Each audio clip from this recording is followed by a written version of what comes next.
नमस्कार दोस्तों, स्वागत है आपको आज के 10 बड़ी और ताज़ा खबरों में। चलिए शुरू करते हैं पहली बड़ी खबर से। उससे पहले आपसे छोटी सी रिक्वेस्ट है कि चैनल को सब्सक्राइब कर लें।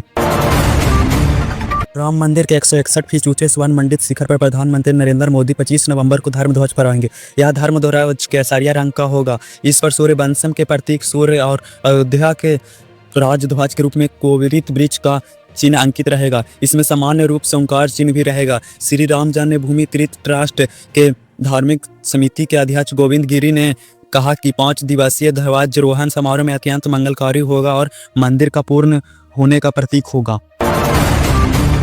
बिहार में एनडीए के बीच सीट बंटवारे का ऐलान हो गया है। बीजेपी और जेडीयू को दोनों को 101 सीट का चुनाव लड़ेगी। आरएलएम और हम के हिस्से में 6 सीट आई है। वहीं चिराग पासवान की पार्टी लोक जनशक्ति पार्टी 29 सीट पर चुनाव लड़ेगी। दिल्ली में हुई बैठक के बाद यह घोषणा की गई। सीट शेयरिंग की घोषणा के बाद चिराग पासवान ने ट्वीट कर कहा कि एनडीए परिवार का सौहार्दपूर्ण वातावरण के सीटों का बंटवारा पूरा हो गया है।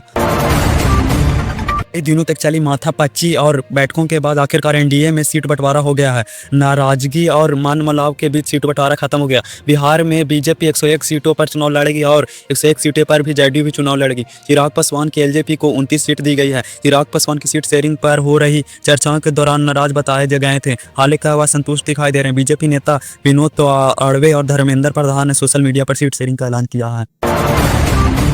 बिहार विधानसभा चुनाव से पहले राजनीतिक हलचल तेज हो गई है। एनडीए गठबंधन के सीटों बंटवारों को लेकर चली रही अटकलें बीच हिंदुस्तानी अवाम मोर्चा के संरक्षक और पूर्व मुख्यमंत्री जीतनराम मांझी ने कहा कि मांझी ने स्पष्ट किया कि एनडीए ने उनके पार्टी का सीट लॉक यानी तय कर चुकी है और वे 6 विधान सीटों पर अपने प्रत्याशी उतारेंगे। विधानसभा चुनाव से जुड़ी इस वक्त की सबसे बड़ी खबर पटना से आ रही है। एनडीए में सीटों का बंटवारा होने के बाद अब राष्ट्रीय लोक मोर्चा आरएलएम ने उम्मीदवारों को नाम घोषणा कर दिया है। वहीं उपेंद्र कुशवाहा और जीतनराम मांझी को 6 सीट मिली है। बिहार में विधानसभा चुनाव में एनडीए ने अपना घटक दलों के बीच सीटों का बंटवारा औपचारिक ऐलान कर दिया है।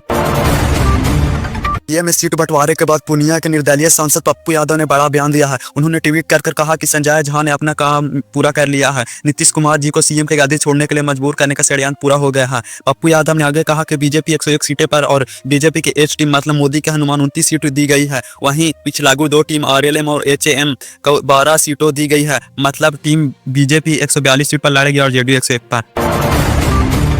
विधानसभा चुनाव से पहले सियासी सरगर्मी तेज हो गया। महागठबंधन में सीट शेयरिंग को लेकर अंतिम मोहर नहीं लगी है। गठबंधन में बैठक का दौरे जारी है। इसी कड़ी में आज लालू यादव परिवार दिल्ली रवाना हुई है। दिल्ली एयरपोर्ट से निकलते समय राजद सुप्रीमो लालू यादव ने महागठबंधन की सीट बंटवारे को लेकर बड़ा बयान दिया है। उन्होंने कहा कि महागठबंधन में जल्द सीटों का ऐलान होगा। दरअसल लालू परिवार आज दिल्ली में रवाना हुए हैं।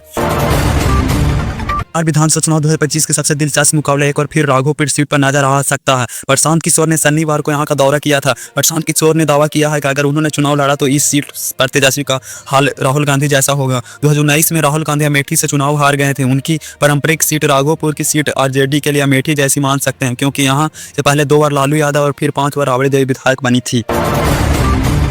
विधानसभा चुनाव 2025 के लिए चुनावी सरगर्मी अपने शिखर पर है और इस बार गोपालपुर विधायक क्षेत्र से लड़ाई अधिकतम ध्यान खींची गई। महागठबंधन की सीट बंटवारे से पहले Vikassheel Insaan Party VIP chief Mukesh Sahani ने प्रेम सागर उर्फ डब्ल्यू यादव को अपना प्रत्याशी घोषित कर दिया है। डब्ल्यू यादव को उम्मीदवार क्षेत्र को उनकी लंबी सामाजिक और राजनीतिक सक्रियता को परिणाम है।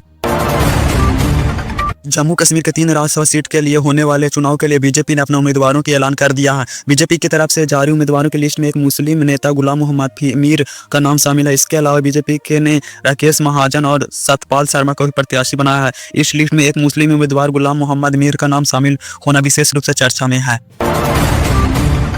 तो दोस्तों, ये थी आज की बड़ी और ताज़ा खबरें। आपको कौन सी खबर सबसे ज़्यादा चौंकाने वाली लगी, कमेंट करके बताइए। और अगर वीडियो अच्छा लगा तो लाइक और सब्सक्राइब करना ना भूलें।